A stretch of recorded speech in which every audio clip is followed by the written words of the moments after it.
Good evening, everybody. Wanted to talk about this weekend's racing, last of the ODSS race for 2023. Got the season in, had a really good time this year learning, doing different stuff in the truck. This is a first for us. I'd never built a race truck, and so we were just playing around this year, and we've had an absolute blast. The pickup truck is way faster than its driver has led on. There's so many inconsistencies that I need to work on. I decided a couple of months ago to buy an attitude adjuster. Posted on the Facebook about it. Lots of you guys wanted to know how that thing worked to keep you guys updated on it.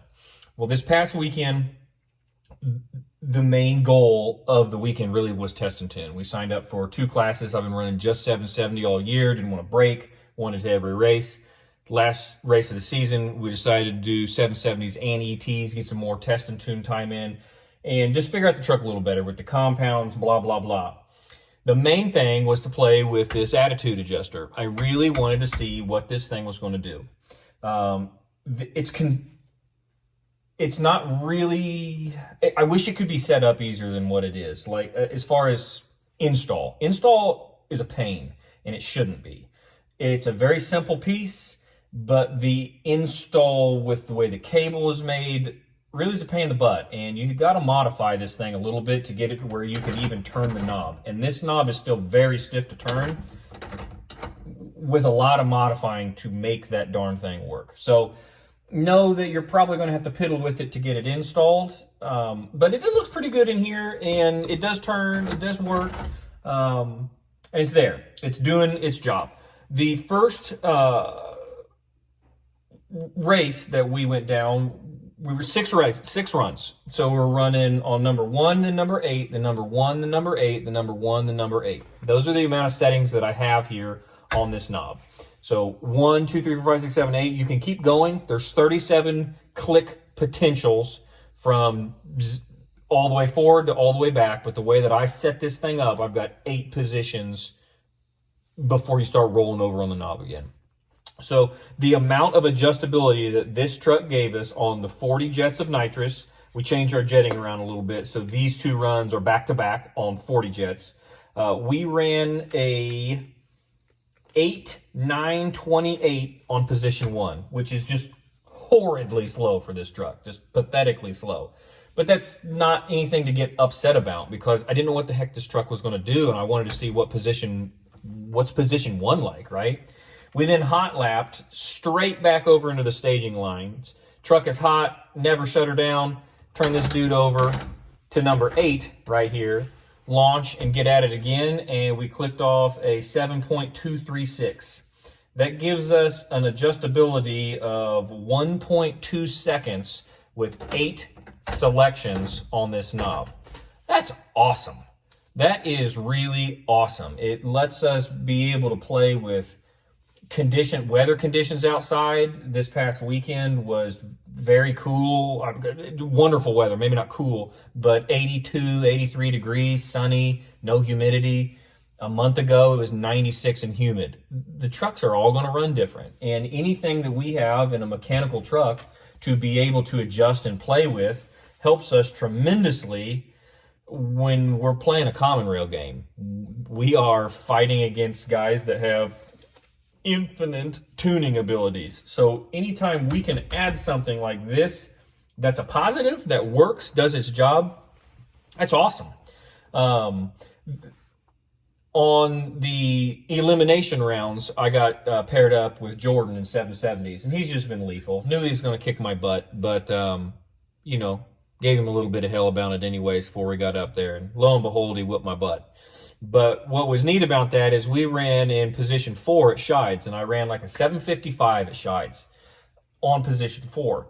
Decided to turn this thing on position 3, cut out a little bit of fuel. He whooped me out of the line. We get down to the end of the track and get our tickets. He ran a 780 flat, and I knew, just BSing with him, that his goal was just don't break out or you'll beat Greg. Pretty much a true statement of the whole season, because we're so all over the place. But he ran a 780 and I ran a 783 with a little bit of a lift. That is really cool, being able, again, go from that 890 to the 723 and then turn a knob a couple of times and be back at the 780s.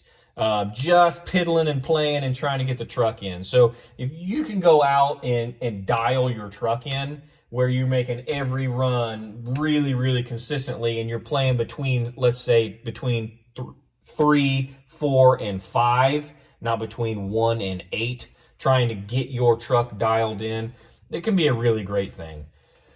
Do I think that this particular component should be put on stock trucks? Absolutely not. I think it's a waste of your money and time. You are a truck that drives on the road that is not making very much power, that you're towing with, going to the grocery store, picking up the kids from school. There is zero need for a fuel plate adjuster. Fuel plate, for argument's sake, is your wide open throttle fuel. That's primarily its only job, which makes it nice for this racing or your sled pulling or your dirt dragging, where you can control that wide open throttle fuel, which can limit your heat, your smoke, your times, your horsepower if you're trying to stay in a bracket. It's great. But when you're daily driving, shoot, you're 10, 20% throttle input, stoplight to stoplight, you will never, ever need an adjustable fuel plate. Set up your AFC for your application and just go drive the truck. This is not a part to spend your money on for a lower horsepower stock daily driven application. In a application like this, where we're currently sitting around 800 horse in a street legal race truck, and next year we're looking at being in that 1,000 horsepower mark with the same theme, street legal, drive it into town to get ice cream kind of a deal, but its primary job is to go down the track and look cool and that kind of thing, be consistent. This attitude adjuster is legit. I'm pretty happy it's in the truck. It gives us more tools to play with going forward as we get this truck dialed in to be much more competitive in the years to come. Hopefully the years to come, at least going forward. But yeah, that's just kind of a review about this attitude adjuster. I think it's got some really cool upsides. I think there's some fit and finish issues that if I were the manufacturer, I would really look into that, because that's a pain and really can turn some guys off if they don't have the know-how or the tools to properly modify it to actually bolt it in the truck. That needs resolved. And if you guys are on the fence about just putting it in your truck because it's in a fuel adjuster for your mechanical truck, but you're not making any power, you've got a modified HX35 and some 5x12s and 4K governor springs, you do not need that. That knob is for guys that are leaning much more towards the competition end of screwing around through 12 valves, being consistent, dialing in a boost number or an EGT or a track time. And I believe it's going to be a very valuable tool for us going forward. So I hope that was informative and answered some of your guys' questions about that attitude adjuster. I'm pretty happy it's in this truck. I think there's some real good uses for it. I think a lot of guys don't need it, but I think there's quite a few guys that could see a great benefit from something like this.